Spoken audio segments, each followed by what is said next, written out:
you go to school and you learn certain things, but you don't really learn about life. You don't learn about your emotions. You don't learn about your mind and why you do certain things and why you feel certain ways.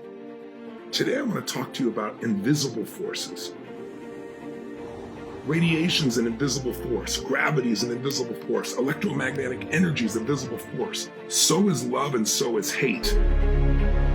Those two invisible forces of human emotion can impact your life more than almost anything else on this earth. People love to talk about their intellect, but guess what? It's human emotion that actually moves us to action. Emotions start wars. They also create peace. Emotions will get you to fall in love. It's what gets you married. It also can get you divorced if you don't manage it well. Used effectively, we can use our emotions to experience the most enhanced life you could ever dream of.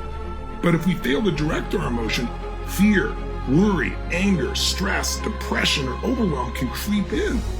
Listen, we've all been given a gift, and that gift is the capacity to choose and direct and shape our own emotions, therefore change the quality of our lives in an instant and help others to do the same. So if we're going to have an extraordinary holiday season, and more importantly, an extraordinary life, we have to become the masters of this invisible force called human emotion. We feel different feelings at different times, and we can be triggered by a variety of things in our environment. But ultimately, the way you feel is based upon the meaning you give to things. See, meaning equals emotion, and emotion equals your life. So for example, if something really challenging happens in your life, some people make up a meaning, this is happening because God is punishing me for something I've done wrong. See, the meaning we give things produces emotion. If you think God's punishing you, you're going to have a different feeling and response instead of actions than you think God is challenging or gifting you with this challenge.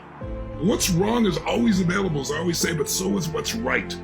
Rarely does a positive emotion just interrupt you. Usually, you have to pursue them. Weeds grow automatically. You don't have to plant them. In the middle of a challenge, one of my favorite questions to ask is, what's great about this? Maybe there's an opportunity in this situation. If you and I are going to become emotionally fit, then we really have to train ourselves. Emotional fitness is that state of readiness. It's different than emotional intelligence.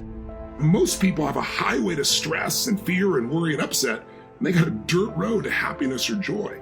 You can change that because emotion is a habit. This holiday season, and more importantly in your life, what do we got to do to consistently have the emotions we want is become conscious and train that habit. You need to figure out what your emotional home is. So take a look at your emotional inventory and maybe circle the top 2 positive emotions you experience most and the top 2 negative that you experience most. And then write down what tends to trigger you and how could you train yourself in that same situation to feel differently. Just by having the awareness alone, you can change things. And if you do this for, say, 10 days, I think you'll find you'll have a new set of habits, and the quality of your life, not only during the holidays, but every day, will increase massively. So if you really want to give yourself a gift and the people around you this holiday season, maybe make a decision. It's a simple decision. It says, from this day on, at least for the next few weeks, I'm going to train myself to tap into the gift of positive human emotions.